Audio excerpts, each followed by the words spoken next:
Hello students, success with MBS classes में आप सभी बच्चों का एक बार फिर से स्वागत है। स्टूडेंट प्लस 2 का मैथमेटिक्स हम कर रहे थे, तो जिसके अंदर आज का अपना नया टॉपिक होगा स्टूडेंट डिटर्मिनेंट्स। ठीक है, डिटर्मिनेंट्स जो बहुत ही इंपॉर्टेंट है और आगे जो हम इनवर्स निकालेंगे मैट्रिक्स का, उसके अंदर भी अपने को काम में आएगा। तो स्टूडेंट्स हम क्या करते हैं, आज फाइंड करते हैं डिटर्मिनेंट। तो सबसे पहले अब हम क्या देखेंगे स्टूडेंट कि हम डिटर्मिनेंट्स तो कर रहे हैं, लेकिन होता क्या है डिटर्मिनेंट्स, इसके बारे में भी अपने को पता होना चाहिए। तो डिटर्मिनेंट्स क्या होता है स्टूडेंट्स? एक्सपेंशन फॉर्म या expanding form of matrix. Expanding form of matrix is called determinant. Expanding form जो होती है किसकी? मैट्रिक्स की, उसको हम क्या बोलते हैं स्टूडेंट्स? डिटर्मिनेंट बोलते हैं। ठीक है, एक बात। दूसरी बात क्या स्टूडेंट, डिटर्मिनेंट जो होता है, determinants is a scalar quantity. Determinant जो होता है स्टूडेंट्स वो क्या होता है? स्केलर क्वांटिटी होता है। वेयर एज थर्ड क्या स्टूडेंट्स, मैट्रिक्स जो होता है, matrix is an arrangement of elements. Elements का क्या होता है स्टूडेंट्स? वो अरेंजमेंट होता है। क्या होता है? मैट्रिक्स जो होता है वो एलिमेंट्स का अरेंजमेंट होता है, लेकिन डिटर्मिनेंट जो होता है स्टूडेंट्स वो क्या होता है? अपने पास स्केलर क्वांटिटी होती है। मैट्रिक्स जो होता है student, it has no value, इसकी कोई भी वैल्यू नहीं होती। लेकिन अगर हम इसका डिटर्मिनेंट निकाले कोई भी मैट्रिक्स का, तो वो क्या होता है स्टूडेंट्स? स्केलर क्वांटिटी अपने पास होता है। ठीक है, डिटर्मिनेंट बोलते किसको है? Expanding form of matrix is called determinant. तो डिटर्मिनेंट्स के बारे में आपको ये तीन चीजें पता होनी चाहिए कि डिटर्मिनेंट किसको बोलते हैं, एक्सपेंडिंग फॉर्म ऑफ मैट्रिक्स क्या होता है स्टूडेंट? डिटर्मिनेंट होता है। सेकंड हमने पढ़ा कि डिटर्मिनेंट जो होता है स्टूडेंट्स वो क्या होता है? एक स्केलर क्वांटिटी होता है। और थर्ड चीज क्या बताई स्टूडेंट्स आपको? Matrix is an arrangement, only arrangement होता है स्टूडेंट्स किसका? Of elements. It has no value, इसकी कोई वैल्यू नहीं होती। समझ में आ गई बात? ये तीन चीजें अपने को मैट्रिक्स के डिटर्मिनेंट से रिलेटेड पता होनी चाहिए। ठीक है स्टूडेंट, तीनों की तीनों चीजें अपनी नोटबुक के अंदर राइट डाउन आप कर लेना। अब स्टूडेंट हम डिटर्मिनेंट निकालते कैसे हैं वो हम फाइंड करेंगे। तो एक चीज बताऊं स्टूडेंट, डिटर्मिनेंट जो होता है ना वो ऑलवेज स्क्वायर मैट्रिक्स जो होता है उसी का फाइंड करते हैं। किसका फाइंड होता है? स्क्वायर मैट्रिक्स का ही फाइंड होता है। डिटर्मिनेंट कौन से मैट्रिक्स का फाइंड होगा? स्क्वायर मैट्रिक्स का। अब हम स्क्वायर मैट्रिक्स के बारे में डिस्कस करते हैं। स्क्वायर मैट्रिक्स होता क्या है? स्क्वायर मैट्रिक्स क्या होता है स्टूडेंट्स? स्क्वायर मैट्रिक्स वो मैट्रिक्स होता है जिसके रो एंड कॉलम इक्वल होते हैं। Number of row and number of column equal हो तो उसको क्या बोलते हैं? स्क्वायर मैट्रिक्स बोलते हैं। ठीक है, तो स्टूडेंट पहले मैं आपको 2x2 ऑर्डर का सिखाऊंगा, उसके बाद मैं 3x3 ऑर्डर का सिखाऊंगा। इसका भी एक शॉर्टकट मेथड होगा, इसका भी एक शॉर्टकट मेथड होगा। दोनों आपको बिल्कुल शॉर्ट ट्रिक से भी करवाऊंगा और लॉन्ग ट्रिक से भी करवाऊंगा। तो स्टूडेंट्स सबसे पहले हम देखते हैं कि जो डिटर्मिनेंट होता है ना, डिटर्मिनेंट्स उसको डिनोट कैसे करते हैं। उसको स्टूडेंट्स ऐसे मॉडुलस के अंदर जब हम बंद करते हैं, यानी मैट्रिक्स ए जो था उसके दोनों साइड में हम डंडे लगा दें ऐसे, तो उसका मतलब क्या था student? Determinant of the matrix होता है। ठीक है, फॉर एग्जांपल आपको ये दे दिया, मान लो यहाँ पे 1 2 3 4 5 6 7 8 9, तो ये दोनों डंडे लगा रखे ना, तो इसका मतलब भी क्या स्टूडेंट्स? ए मैट्रिक्स और उसका हमें निकालना क्या है? डिटर्मिनेंट ही फाइंड करना है। ठीक है, कोई दिक्कत नहीं है आपको, इस तरीके से आपको ये चीजें याद रखनी है। ठीक है, अब हम स्टूडेंट्स 2x2 ऑर्डर का निकालते हैं और 3x3 ऑर्डर का डिटर्मिनेंट फाइंड करेंगे। तो स्टूडेंट जुड़े रहना है, ठीक है, वीडियो को लास्ट तक देखना है। तो चलिए हम स्टार्ट करते हैं अभी 2x2 ऑर्डर का मैट्रिक्स लेके उसका डिटर्मिनेंट निकालते हैं। तो देखिए, मान लेते हैं let A is equal to, अपने पास मैट्रिक्स था 1 5 7 9।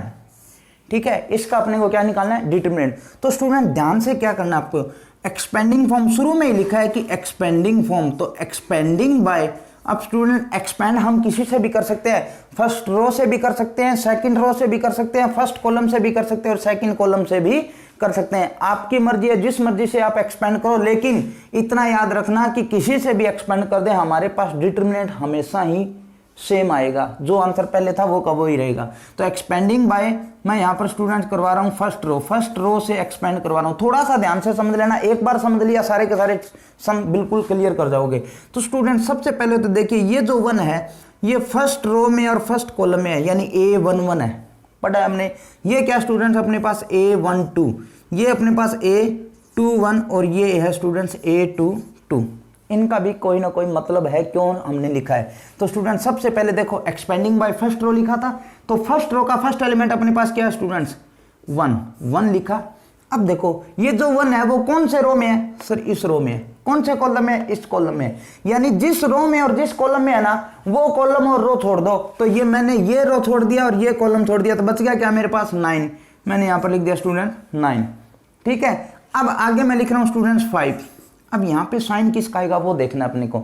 देखो इन दोनों को ऐड किया, 2 और 1 कितना हुआ 3 ओड है कि इवन सर ओड है। अगर ये नंबर दोनों का सम ओड आए तो जो एलिमेंट्स मेरे पास दे रखा ना उसका साइन नेगेटिव, यानी माइनस है तो प्लस कर दो, प्लस है तो माइनस कर दो। अब ये अपने पास प्लस का था तो मैंने क्या कर दिया माइनस का, अगर ये माइनस का था तो क्या कर देता इसको प्लस का। ध्यान ये रखना है अगर इन दोनों का जोड़ मेरे पास ओड नंबर हो तो करना है, ठीक है। अब देखिए ये 5 कौन कौन से रो में है, कौन कौन से कॉलम में है सर, इस रो में और इस कॉलम में है। तो मेरे पास क्या रहेगा स्टूडेंट सिर्फ 7, वो मैंने 7 यहां पर लिख दिया। अब इसको सोल्व कर लेते हैं, 9 इंटू 1 9 माइनस 7 इंटू 5 35, इसको सोल्व किया अपने पास आ गया आंसर माइनस का 26, ठीक है। अब आप इसको कहोगे कि सर हम तो इसको सेकंड रो से करना चाहते हैं, तो सेकंड रो से करके देख लो। यहां पे वही लिखो स्टूडेंट्स क्या, एक्सपेंडिंग बाय सेकंड रो। अब सेकंड रो से अगर इसको एक्सपेंड करोगे तो मैंने क्या बोला स्टूडेंट्स, पहले लिखो 7, लेकिन 7 देखो कौन सी पोजीशन पे है, 7 है स्टूडेंट्स 2 1 पे, है ना। और 2 और 1 को ऐड किया तो आंसर कितना है अपने पास, 2 और 1 को ऐड करेंगे तो आंसर कितना है 3 इवन है कि ओड है। तो इसका साइन क्या कर दूंगा स्टूडेंट्स नेगेटिव माइनस, ठीक है। प्लस का होता तो माइनस और माइनस का होता तो प्लस। अब स्टूडेंट्स मैंने देखा 7 इस रो में और इस कॉलम में है ना, इस रो में और इस कॉलम में ऐसे, तो मेरे पास क्या बच गया स्टूडेंट्स यहाँ पे 5। फिर अब की बार मेरे को क्या लिखना स्टूडेंट्स 9, ठीक है।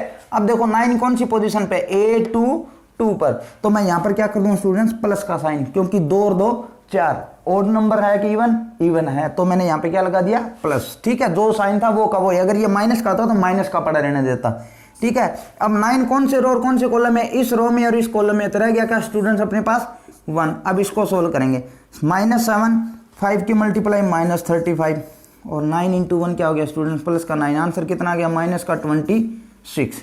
बात समझ में आ रही है, किसी भी प्रकार की कोई दिक्कत नहीं है, ठीक है। किसी भी रो से कर लो, किसी भी कॉलम से कर लो, डिटरमिनेंट ऑलवेज सेम, डिटरमिनेंट हमेशा सेम रहेगा। कब तक सेम रहेगा, जब उनके रो और कॉलम को, या रो को आपस में इंटरचेंज ना करें और कॉलम को आपस में इंटरचेंज ना करें, ठीक है। अगर ये रो और ये रो, ये R1 है और ये R2 है, ठीक है। R1 को R2 की जगह और R2 को R1 की जगह अगर मैं ट्रांसफर कर दूं, ठीक है स्टूडेंट, तो जो मेरे पास आंसर आ रहा है डिटरमिनेंट का, वो जो जिस साइन का आ रहा है, यानी माइनस का आ रहा है या प्लस का आ रहा है, ठीक है, तो आंसर तो वो का वो रहेगा, लेकिन उसका साइन क्या हो जाएगा स्टूडेंट चेंज हो जाएगा। वो करके देखते हैं हम। देखिए इसको मैं चेंज कर देता हूं, A इज इक्वल टू, अब मैंने क्या कर दिया स्टूडेंट 7 9 तो लिख दिया ऊपर और 1 5 लिख दिया नीचे, ठीक है। अब देखिए क्या होगा, डिटरमिनेंट निकाला एक्सपेंडिंग बाय फर्स्ट रो से एक्सपेंड करूं तो 7 लिखा। अब ये रो और ये कॉलम छोड़ दिया, रह गया क्या स्टूडेंट्स 5। फिर मेरे पास क्या है, ये A11 है और ये मेरे पास है A12 1 2 मतलब 3 ओड है कि इवन ओड है, तो साइन क्या हो जाएगा नेगेटिव, ठीक है। अब मैंने 9 लिखा स्टूडेंट्स। अब अपने पास क्या रह गया, देखो इस तो रो में और इस कॉलम में तो रह गया क्या 1, इसको सॉल्व करूंगा 35 माइनस 9, आंसर कितना आ गया स्टूडेंट 26। देखिए आंसर वो का वही है, न्यूमेरिकली आंसर वही है, लेकिन इसका साइन माइनस था और इसका साइन प्लस है। इसका मतलब जब किन्हीं भी दो रो को आपस में इंटरचेंज कर दें या किन्हीं भी दो कॉलम को आपस में इंटरचेंज कर दें, तो अपने पास जो डिटरमिनेंट होता है वो न्यूमेरिकली वही रहता है, लेकिन उसका साइन क्या हो जाता है चेंज हो जाता है। प्लस का हो तो माइनस का हो जाता है और माइनस का हो तो प्लस का हो जाता है। ये अपना 2 क्रॉस 2 ऑर्डर का मैट्रिक्स का डिटरमिनेंट निकालना है। ठीक है स्टूडेंट्स, अब मैं आपको बिल्कुल सिंपल तरीके से और बताता हूं स्टूडेंट, ये चीजें ही क्या करना है, ये का ये दोबारा मैट्रिक्स लेके चलेंगे हम, ध्यान से देखते रहना बस, और कुछ नहीं करना। ठीक है,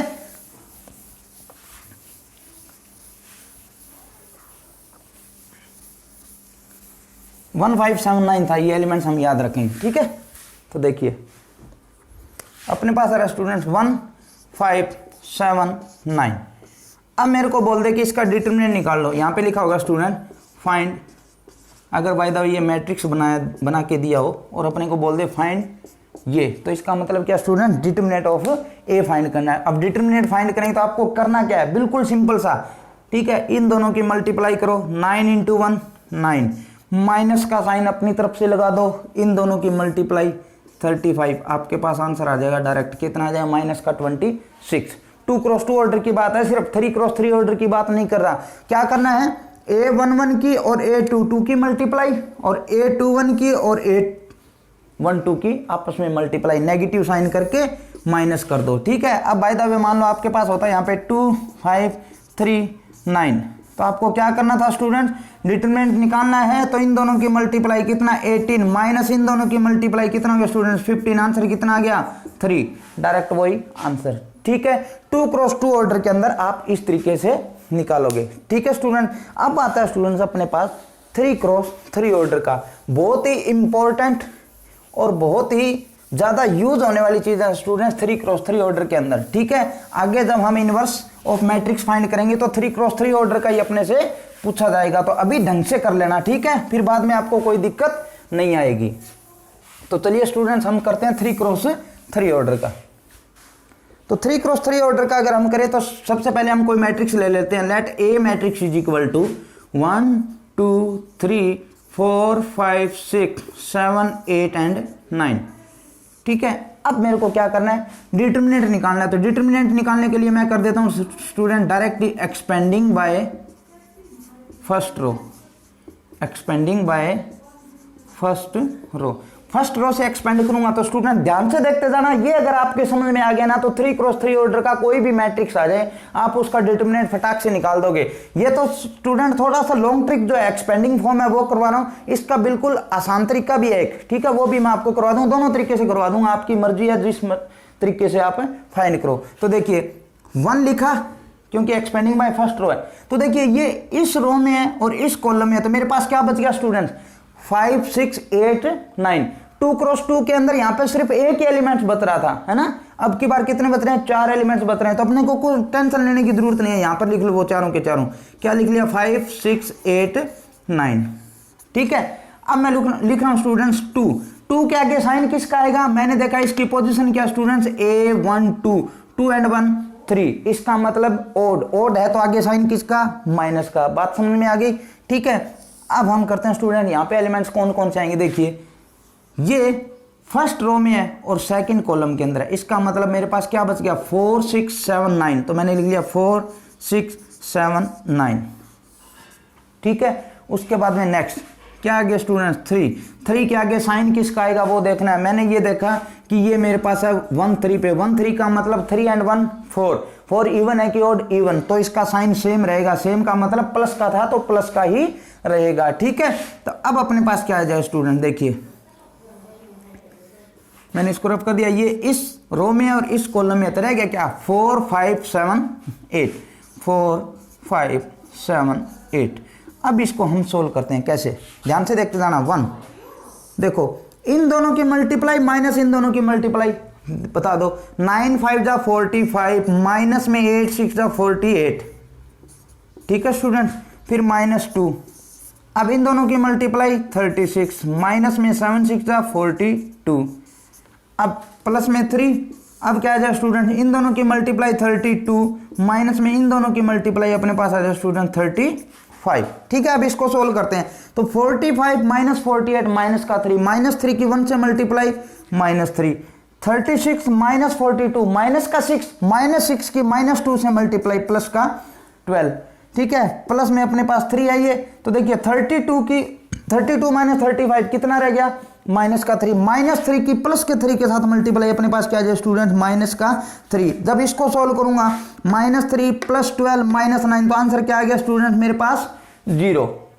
स्टूडेंट आंसर क्या है इसका 0। तो अपने पास इस मैट्रिक्स का डिटरमिनेंट आ जाता है 0। ये था अपने पास 3 × 3 ऑर्डर का मैट्रिक्स का डिटरमिनेंट निकालने का तरीका। ठीक है स्टूडेंट, आप अगर इसको सेकंड रो से एक्सपेंड करोगे तो भी आपके पास आंसर वही रहेगा। ठीक है, थर्ड रो से एक्सपेंड करोगे तो भी आंसर 0 ही आएगा, फर्स्ट कॉलम से एक्सपेंड करोगे तो भी आंसर 0 आएगा, सेकंड से करो चाहे थर्ड कॉलम से करो आंसर 0 ही आएगा। क्यों आएगा? क्योंकि इसका डिटरमिनेंट क्या है स्टूडेंट 0 ही है। ठीक है, 2 × 2 ऑर्डर का आपको मैंने सिखा दिया, शॉर्टकट मेथड भी करवाया था। करना क्या था, ऊपर वाले की नीचे वाले के साथ यानी A11 की A22 के साथ मल्टीप्लाई और A21 की A12 के साथ मल्टीप्लाई माइनस कर देना है, आंसर अपने पास आ जाएगा डिटरमिनेंट का। ठीक है, बिल्कुल आसान सा ये तरीका था। ठीक है, अब हम करते हैं स्टूडेंट इसी का सर्च मेथड जिसको बोलते हैं, जो सेकंड तरीका जो मैं बता रहा हूं आपको। ठीक है, शॉर्टकट, उसका नाम है स्टूडेंट सर्च मेथड। ठीक है, SAURAS सर्च मेथड। ठीक है, बिल्कुल आसान है। क्या करना है आपको, फॉर्मूला याद रखना स्टूडेंट्स 12312। क्या याद रखोगे 12312। अगर ये आपको याद है तो सोच लो आपका सम हो चुका। आपको कुछ नहीं करना, सिंपल सा काम करना है। क्या कि आपके पास क्या था 1 2 3 4 5 6 7 8 9 यही है। ठीक है, आपको 1 2 का मतलब फर्स्ट कॉलम और सेकंड कॉलम एक बार और लिखना है। ठीक है, देखो 1 2 3 तो आ गया 1 2 3 यानी first column second column third column 1 2 3। इसका मतलब 1 2 3 नहीं, यहां पर जो एलिमेंट्स है वो। ठीक है, तीनों एलिमेंट्स लिख लिए। उसके बाद में 1 2 यानी फर्स्ट कॉलम एक बार और तो 1 4 7 और एक बार सेकंड कॉलम, तो सेकंड अपने पास क्या स्टूडेंट्स 2 5 8। ठीक है, अब सोच लो आपका सम हो गया। बिल्कुल आसान है। क्या करना है, यहां से लगना आपको। ठीक है, ऊपर वाली इस साइड से और इसके बिल्कुल डायगोनली चलना है, जो सामने आता जाता है उसके साथ मल्टीप्लाई करते जाना है। ठीक है, हर एक एलिमेंट की ऐसे मल्टीप्लाई करनी है अपने को। तो देखिए 3 की होगी। क्यों होगी 3 की? क्योंकि 3 × 3 ऑर्डर का, इसलिए 3 की होगी। ठीक है, तो इसको हम चलते हैं ऐसे। ठीक है स्टूडेंट्स, 2 6 7 3 4 8 1 5 की नहीं करूंगा। क्यों नहीं करूंगा? क्योंकि मेरे पास 3 × 3 ऑर्डर का है और यहां पर ये कितने एलिमेंट्स बन रहे हैं स्टूडेंट, सिर्फ 2। ठीक है, इनकी मल्टीप्लाई करो, 9 5 45 एकम 45, फिर प्लस का साइन, ऐसे ऐसे चलता जाना है, प्लस करते जाना है। ठीक है, 7 6 42 42 दूनी 84, फिर प्लस का साइन। ठीक है, 4 3 12 12 8 96। ठीक है स्टूडेंट, सारों की हो गई मल्टीप्लाई आपस में। अब माइनस का साइन लगा लो, ब्रैकेट स्टार्ट। ठीक है, अब यहां से चलो नीचे से ऐसे, 7 5 35 35 दिया 105, फिर प्लस का साइन, इनकी मल्टीप्लाई 8 6 48 एकम 48, फिर इनकी मल्टीप्लाई कितने हो जाए 9 चौका 36 दूनी 72। ठीक है स्टूडेंट, बिल्कुल आसान से ही है। ऊपर से ऐसे चले, ठीक है, फिर माइनस का साइन, नीचे से ऐसे चले, मल्टीप्लाई करते जाना है। अब देखिए इसको सोल्व कर लेते हैं। तो 45 + 84 + 96 माइनस का 105 माइनस का ही 48 और माइनस का ही हो गया स्टूडेंट 72। अब इसको सोल्व करके देखो आपके पास आंसर क्या आएगा स्टूडेंट 0। कंफर्म है 0 ही आएगा। देखो जोड़ लो, 6 और 4 10, 10 और 5 15। ठीक है, 1 5 5 और 8 13, 13 9 22, 225। अब देखिए 5 8 और 2 10, 10 और 5 15। ठीक है, 10 और 4 14, 14 और 7 21, 21 और 1 22, 225 माइनस 225 आंसर क्या आ गया स्टूडेंट 0। तो अपने पास देखो सर्च मेथड से भी डिटरमिनेंट क्या आ रहा है 0 आ रहा है। ये शॉर्टकट मेथड था। आपको क्या करना है 12312 फॉर्मूला याद रखना था, यानी शुरू वाले 2 कॉलम आगे दोबारा लिखने हैं। ठीक है, फिर उनकी मल्टीप्लाई करते जाना है। ऐसे मल्टीप्लाई की तो बीच में प्लस का साइन, फिर नेगेटिव साइन लगा के ऐसे मल्टीप्लाई करते जाएंगे और उनके बीच में भी प्लस लगाते जाएंगे। लेकिन ध्यान ये रखना है, जब नीचे से ऊपर वालों की मल्टीप्लाई करेंगे ना तो उनका प्लस अलग करना है, और ऊपर से नीचे वालों की मल्टीप्लाई की तो उनका प्लस अलग करना है। पहले वाले के प्लस में से दूसरे वाले का प्लस क्या कर देना है, माइनस कर देना, अपने पास आंसर आ जाएगा। ठीक है स्टूडेंट्स, कोई दिक्कत नहीं डिटरमिनेंट से रिलेटेड। अब स्टूडेंट्स डिटरमिनेंट से रिलेटेड प्रॉपर्टीज है, ठीक है, वो बताता हूं आपको। तो क्या क्या प्रॉपर्टी है ध्यान से देखना अपने को, ठीक है, समझने की कोशिश करनी है स्टूडेंट्स। ये नहीं है कि बस टाइम पास करना आपको, ठीक है। जितना ज्यादा सीखने की कोशिश करोगे उतना ही ज्यादा मैथ आपको आता जाएगा। तो चलिए हम शुरू करते हैं प्रॉपर्टीज ऑफ डिटरमिनेंट। स्टूडेंट्स उससे पहले एक चीज़ है वो बता देता हूँ कि अपने पास कई बार तो क्या आता है स्टूडेंट, डिटरमिनेंट ऑफ ए 0 आता है, और कई बार क्या आता है, determinant of A not is equal to 0 आता है। इन दोनों चीज़ों का भी महत्व है, ठीक है। आगे जाके जब हम इनवर्स फाइंड करेंगे किसी मैट्रिक्स का, तो student determinant of A is equal to 0 अगर आ जाए तो उस मैट्रिक्स को बोला जाता है स्टूडेंट्स क्या, सिंगुलर मैट्रिक्स। क्या बोला जाता है, सिंगुलर मैट्रिक्स, ठीक है। और determinant of A not is equal to 0 students, तो उसको बोला जाता है नॉन सिंगुलर मैट्रिक्स, ठीक है। ये चीजें अपने को याद रखनी है। जिसका डिटरमिनेंट 0 आ जाए वो सिंगुलर मैट्रिक्स, जिसका डिटरमिनेंट 0 ना आए वो नॉन सिंगुलर मैट्रिक्स, ठीक है। अब स्टूडेंट प्रॉपर्टीज पढ़ते हैं हम, properties of determinant of A matrix. तो डिटरमिनेंट का मैट्रिक्स की जो है प्रॉपर्टी वो क्या है स्टूडेंट, पहली है इफ 2 रो और कॉलम इंटरचेंज, अगर वो इंटरचेंज हो जाते हैं देन डिटरमिनेंट ऑफ ए है ना, वो क्या आएगा स्टूडेंट, जो हमने पहले निकाल रखा है डिटरमिनेंट ऑफ ए, उसका साइन क्या हो जाएगा, नेगेटिव। बात समझ में आ गई कि जब हमने डिटरमिनेंट ऑफ ए निकाला, अपने पास कोई मैट्रिक्स दे रखा था, उसका डिटरमिनेंट मान लो 5 आ गया, और फिर मैंने क्या किया, उनका आपस में इंटरचेंज कर दिया, रो को आपस में या कॉलम को आपस में इंटरचेंज कर दिया, तो क्या हो जाए स्टूडेंट, जब चेंज करने के बाद में डिटरमिनेंट निकालेंगे ना, तो वो क्या होगा, अपने पास जो साइन पहले था, पहले क्या साइन था, प्लस का 5, तो अब की बार क्या हो जाएगा, माइनस का 5। अगर ये माइनस का 5 आंसर होता तो अपने पास क्या हो जाता, प्लस का हो जाता। ये हम करके देखते हैं एक बार, देखिए 1 2 3 4, इसका डिटरमिनेंट निकालूंगा तो 2 क्रॉस 2 में तो डायरेक्ट ही हमने पढ़ा था, इनकी मल्टीप्लाई माइनस इनकी मल्टीप्लाई, 4 एकम 4 माइनस 3 दूनी 6, तो 4 माइनस में 6 आंसर क्या आ गया स्टूडेंट, माइनस का 2। अब क्या करता हूं मैं, इनके कॉलम को इंटरचेंज करता हूं, तो कॉलम्स को इंटरचेंज किया तो 2 4 यहां आ गया और 1 3 यहां चला गया। अब इन दोनों की मल्टीप्लाई 3 2 जा 6, माइनस में 4 1 जा 4, आंसर कितना आ गया स्टूडेंट 2। देखिए जैसे ही हमने कॉलम को इंटरचेंज किया तो अपने पास जो डिटरमिनेंट ऑफ मैट्रिक्स आया है वो अपने पास क्या हो जाएगा, डिटरमिनेंट तो पहले आया था उसका नेगेटिव साइन, यानी ये नेगेटिव था तो प्लस का हो गया, प्लस का होता तो माइनस का हो जाता, ठीक है स्टूडेंट। ये अपनी पहली प्रॉपर्टी थी, अपनी नोटबुक के अंदर इनको राइट डाउन करते जाना है, ठीक है स्टूडेंट। ये पहली प्रॉपर्टी। सेकंड अपने पास क्या है स्टूडेंट, वो क्या है, इफ 2 रो और column are same of matrix then determinant of A always 0।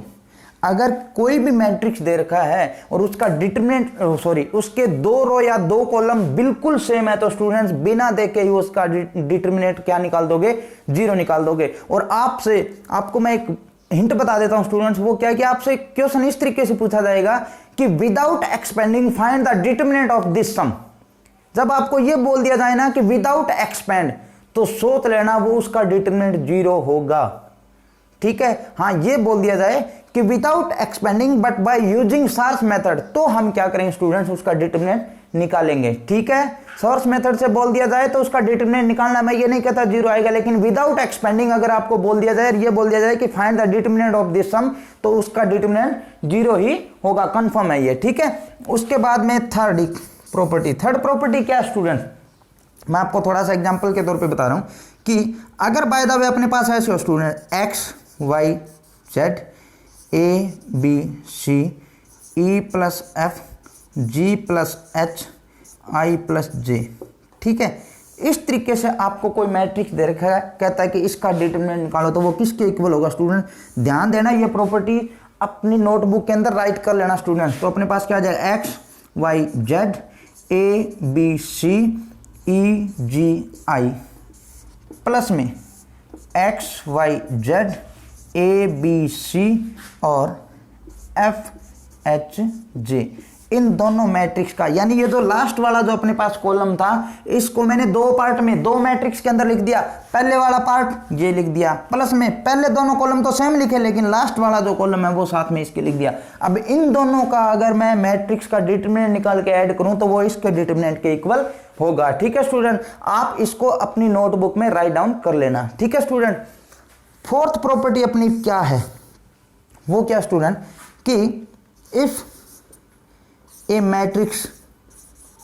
Matrix has order n, एक मैट्रिक्स है जिसका ऑर्डर क्या स्टूडेंट्स n है, ठीक है, and determinant of a is given, determinant of a अपने को गिवन है, कुछ भी दिया हो, अपने को कोई लेना देना नहीं, कुछ ना कुछ दे रखा है, ठीक है, देन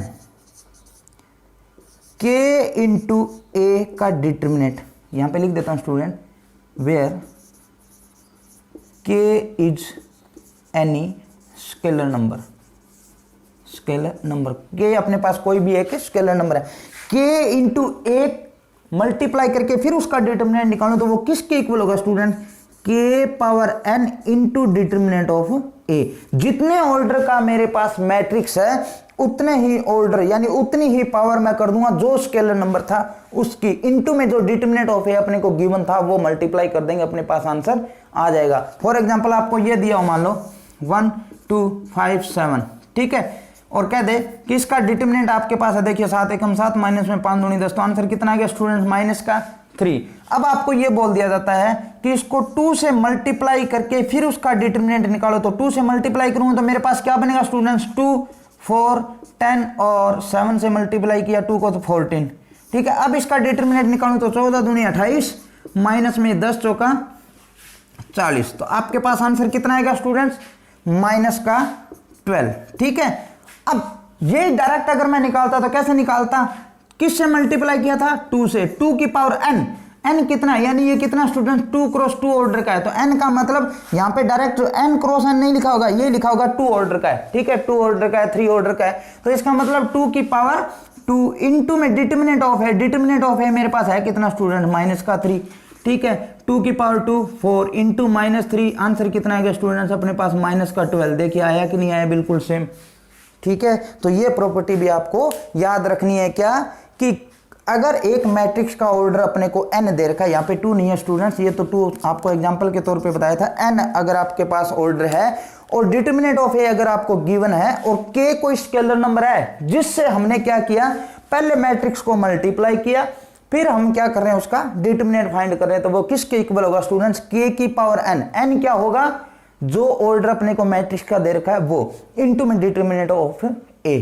ठीक है, ये हम फाइंड कर देंगे, अपने पास डिटरमिनेंट निकल जाएगा किसका, k इंटू a का, ठीक है स्टूडेंट। तो ये आपके पास डिटरमिनेंट और डिटरमिनेंट से रिलेटेड प्रॉपर्टीज थी। उम्मीद करता हूं सारी की सारी आपके समझ में आई है, किसी भी प्रकार की कोई दिक्कत नहीं है।